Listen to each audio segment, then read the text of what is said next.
तो जैसा कि सारी बीटीएस आर्मी को पता है, रिसेंटली जे होप गए थे पेरिस अपनी सोलो परफॉर्मेंस करने के लिए एक बहुत बड़े इवेंट पर, और उस इवेंट में और भी अलग अलग के पॉप आइडल्स और आर्टिस्ट आए थे और दुनिया भर की आर्मीज बहुत ज़्यादा एक्साइटेड थी उनकी इस लाइव परफॉर्मेंस को एंजॉय करने के लिए। वहाँ पर जितनी भी बीटीएस आर्मीज थी वो सब अपना आर्मी बॉम्ब लेकर गई थी, और जब जे होप ने वहाँ पर परफॉर्म करा तो वहाँ पर ऐसे फील आ रही थी जैसे बीटीएस का कॉन्सर्ट हो रहा हो। तो उन बीटीएस आर्मी ने तो बहुत ज़्यादा एंजॉय करी जे होप की परफॉर्मेंस। और जैसा कि आप लोगों को पता ही है, उसी सेम इवेंट में रोजे की भी सोलो परफॉर्मेंस थी और ब्लिंक्स भी काफ़ी ज़्यादा एक्साइटेड थी उनकी परफॉर्मेंस देखने के लिए। और तभी फाइनली हमें जे होप और रोजे का क्यूट सा इंटरेक्शन देखने को मिला। वैसे तो ब्लिंक्स और आर्मीज को बिल्कुल भी उम्मीद नहीं थी कि उनको इन दोनों का इंटरेक्शन देखने को मिलेगा, लेकिन जब इवेंट खत्म हुआ तो आखिर में सारे आर्टिस्ट को स्टेज पर बुलाया गया एक साथ खड़े होने के लिए, और तभी हमें रोजे और जे होप का भी इंटरेक्शन देखने को मिला। और हमें वीडियो में देखने को मिला रोजे तो पहले स्टेज पर आकर खड़ी हो गई थी, लेकिन जे होप के आने से पहले और आने के बाद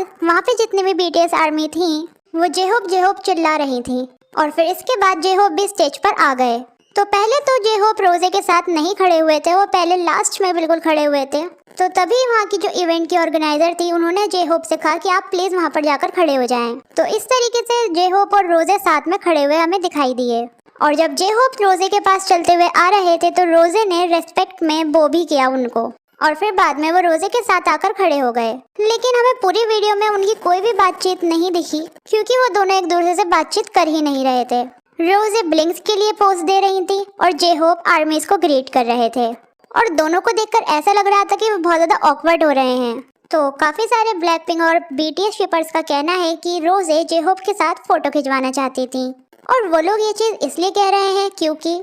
और जब रोजे ब्लिंक के लिए पोज कर रही थी तो उन्होंने अपने थंब को इस तरीके से करा हुआ था जैसे वो जे होप की तरफ इशारा कर रही हो, लेकिन रियलिटी में रोजे ब्लिंक्स के लिए पोज कर रही थी। बस उनका थंब देखकर ऐसा लग रहा था जैसे वो जे होप की तरफ इशारा कर रही है, लेकिन रियलिटी में ऐसा कुछ नहीं था, क्योंकि बाद में उन्होंने अपने दूसरा हैंड का भी थंब ऐसे ही स्टाइल में पोज कर लिया था जैसे उनका पहले हैंड का था। तो इससे हमें ये पता चला कि वो ब्लिंक्स के लिए सिंगल पोज कर रही थी। हालांकि ऐसे इंटरेक्शंस तो हमें पहले भी देखने को मिलते रहे हैं जिसमें बीटीएस और ब्लैकपिंक साथ में थे, लेकिन ये वाला जे होप और रोजे का इंटरेक्शन आर्मीज और ब्लिंक्स को बहुत ज़्यादा क्यूट लग रहा है। और फाइनली इतने टाइम बाद हम आर्मीज और ब्लिंक्स को बीटीएस और ब्लैकपिंक का इंटरेक्शन देखने को मिला। सो गाइज, अब आप लोग मुझे कमेंट्स कर बताएं कि आपको जे होप और रोजे का ये वाला इंटरेक्शन कैसा लगा, और अगर वीडियो पसंद आई हो तो वीडियो को लाइक करें और जाने से पहले मेरे चैनल को सब्सक्राइब करना बिल्कुल ना भूलें।